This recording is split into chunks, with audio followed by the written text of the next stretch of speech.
जन सुराज के सूत्रधार प्रशांत किशोर अपनी बिहार बदलाव यात्रा के दौरान आज सुपौल में बिहार बदलाव जनसभा को संबोधित करने पहुंचे।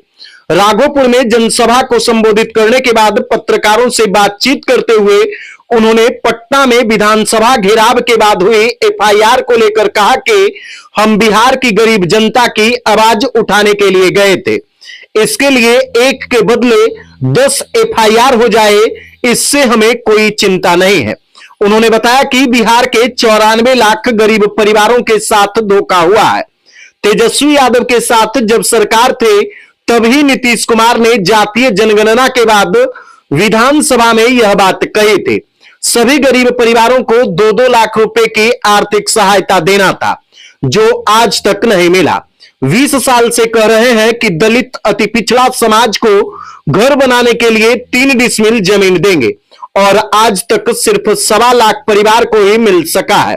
अब जमीन के दाखिल खारिज में लूट मची है, भ्रष्टाचार है और इसी के विरोध में हम लोग आवाज उठाने गए थे। वहीं प्रशांत किशोर ने बिहार विधानसभा में विधायकों के बीच मारपीट पर भी तंज किया। उन्होंने कहा कि लोग जब विधानसभा में गुंडा बदमाश शराब और बालू माफिया को जिताकर भेजेंगे तो संवाद तो होगा नहीं। बिहार की जनता ने देखा है कि पक्ष हो या विपक्ष, मारपीट और गाली गलौजी यहां की राजनीति की संस्कृति बन गया है। जनसुराज इसी व्यवस्था को हटाने के लिए आपके बीच आया है। प्रशांत किशोर ने इसी बीच विधानसभा चुनाव बहिष्कार के बयान को लेकर तेजस्वी यादव पर हमला करते हुए कहा कि लोकतंत्र में नेता और दल अपना विचार रखने के लिए, अपना निर्णय लेने के लिए स्वतंत्र हैं। अगर उनको लगता है कि चुनाव का बहिष्कार करना चाहिए तो करें, यह धमकी और गिदड़भभकी क्यों देते हैं?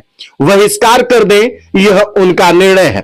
क्या कुछ प्रशांत किशोर कह रहे हैं वह आप खुद सुनिए। बिहार में 94 लाख गरीब परिवारों के साथ धोखा हुआ है। नीतीश कुमार ने तेजस्वी यादव के साथ जब सरकार थी तो अपने विधानसभा में खड़ा होकर कहा है कि 94 लाख गरीब परिवारों को बिहार में जातीय जनगणना के बाद उन्होंने ये घोषणा की थी नवंबर 2022 में कि हम लोग हर परिवार को 2 लाख रुपए देंगे। आज तक किसी भी परिवार को 1 रुपया नहीं मिला। 20 वर्ष से कह रहे हैं कि दलित अति पिछड़ा समाज को 3 डिसमिल जमीन घर बनाने के लिए दिया जाएगा। आज तक सिर्फ 1.25 लाख दलित परिवारों को ही ये जमीन मिला है। तो इसलिए अगर और ये जो जमीन के दाखिल खारिज के नाम पर लूट मचा हुआ है, भ्रष्टाचार है, इसके विरोध में हम लोग सरकार से आवाज उठाने गए थे। वहाँ पर एफआईआर हुआ है, उसकी कोई चिंता नहीं है। अगर यहाँ गरीब लोगों की आवाज उठाने के लिए एफआईआर होना है तो 1 के बजाय 10 एफआईआर हो जाए, कोई चिंता की बात नहीं है। विधानसभा में हाथापाई की स्थिति आई है सर। विधानसभा में कल हाथापाई की स्थिति उत्पन्न हो गई, कैसे देखते हैं?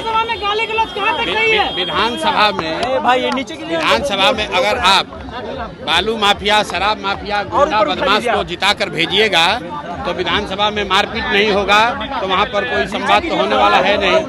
ऐसे लोग को चुनकर जनता भेज रही है जिनको ना भाषा का ज्ञान है, ना विषय का ज्ञान है, तो सदन में जाते हैं और जनता का आवाज उठाने के बजाय वहाँ गाली गलौज करते हैं। और वो कल बिहार की जनता ने कल देखा है कि चाहे पक्ष हो या विपक्ष, दोनों का भाषा, दोनों का बात करने का तरीका, गाली गलौज, यही बिहार की राजनीति का संस्कृति बन गया है। और इसी को हटाने के लिए तो जनसुराज की व्यवस्था बनाई जा रही है। लोकतंत्र में सभी दल, लोकतंत्र में नेता और दल अपना विचार रखने के लिए, अपना रास्ता चुनने के लिए स्वतंत्र हैं। अगर उनको लगता है कि उनको बहिष्कार करना चाहिए तो बहिष्कार करें। ये धमकी देने की गिदड़ भभकी क्यों दे रहे हैं? बहिष्कार करें, इसमें कोई बात नहीं है, उनका निर्णय है।